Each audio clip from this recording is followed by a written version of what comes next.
Assalamualaikum warahmatullahi wabarakatuh. Perkenalkan, nama saya Safandra Aulifata, NIM 03071181823009, Teknik Geologi 2018 Indralaya, dengan dosen pengampu Pak Stefanus Nalendra Jati, dengan mata kuliah Petrologi Batubara. Baiklah, topik pembahasan yang akan saya sampaikan kali ini adalah sebagai berikut. Yang pertama, pengertian batubara. Kedua, klasifikasi kualitas batubara, dan terakhir pembagian kelompok mineral. Pengertian batubara. Batubara merupakan salah satu dari sekian banyak bahan galian yang ada di bumi. Batubara mempunyai heterogenitas dan kompleksitas yang tinggi. Berikut merupakan salah satu pengertian batubara menurut para ahli. Menurut Spekman 1958, batubara merupakan suatu benda padat karbonan berkomposisi mineral tertentu. Maka dapat disimpulkan bahwa batubara merupakan komposisi batuan sedimen organik yang berupa bahan bakar hidrokarbon padat yang terbentuk dari pembusukan secara biokimia dan fisika dari tumbuh-tumbuhan yang berlangsung pada lingkungan yang bebas oksigen dan terkena pengaruh temperatur tertentu dalam kurun waktu yang lama. Lalu berikutnya, klasifikasi kualitas batubara. Berdasarkan tingkat proses pembentukan, derajat, dan kualitasnya, batubara dibagi menjadi 5 jenis, yaitu pertama, gambut atau pit. Golongan ini sebenarnya termasuk jenis batubara, tapi merupakan bahan bakar. Hal ini disebabkan karena masih merupakan fase awal dari proses pembentukan batubara.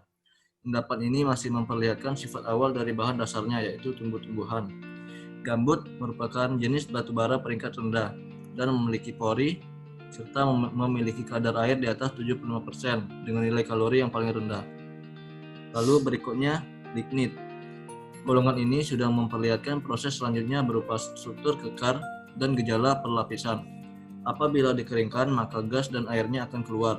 Batubara mudah memiliki kandungan karbon dan energi yang rendah, kadar air, zat volatil, dan mineral anorganik yang tinggi, sehingga pemanfaatannya sebagai sumber energi menjadi tidak menguntungkan. Lalu yang ketiga yaitu subbituminous. Golongan ini memperlihatkan ciri-ciri tertentu, yaitu warna yang kehitam-hitaman dan sudah mengandung lilin. Pendapat ini dapat digunakan untuk pemanfaatan pembakaran yang cukup dengan temperatur yang tidak terlalu tinggi, mengandung sedikit karbon dan banyak mengandung air, dan oleh karenanya menjadi sumber panas yang kurang efisien.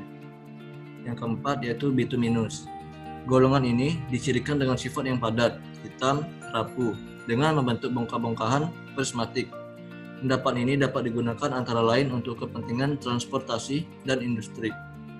Lalu yang terakhir yaitu antrasit, yaitu merupakan kelas batubara tertinggi dengan warna hitam berkilauan metalik, mengandung antara 86% sampai 98% unsur karbon dengan kadar air kurang dari 8%. Pada proses pembakaran memperlihatkan warna biru dengan derajat pemanasan yang tinggi. Digunakan untuk berbagai macam industri besar yang memerlukan temperatur tinggi. Lalu selanjutnya, pembagian kelompok mineral. Mineral merupakan bagian terkecil dari batubara yang bisa teramati dengan mikroskop. Mineral dalam batubara dapat dikelompokkan dalam 3 grup utama, yaitu grup vitrinit, liptinit, dan inertinit. Pengelompokan ini didasarkan pada bentuk, morfologi, ukuran, relief, struktur dalam, komposisi kimia, warna pantulan, intensitas refleksi, dan tingkat pembatubaraannya. Vitrinit. Kelompok ini berasal dari tumbuh-tumbuhan yang mengandung serat kayu seperti batang, dahan, akar, serta daun. Vitrinit ini merupakan bahan utama penyusun batubara Indonesia. Lalu berikutnya liptinit.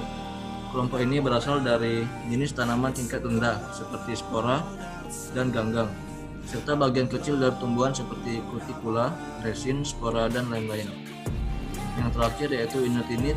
Kelompok mineral ini berasal dari tumbuhan yang sudah terbakar dan sebagian dari hasil proses oksidasi mineral lainnya yang disebabkan oleh jamur dan bakteri. Baiklah, demikian materi yang dapat saya sampaikan. Saya akhiri dengan wassalamualaikum warahmatullahi wabarakatuh.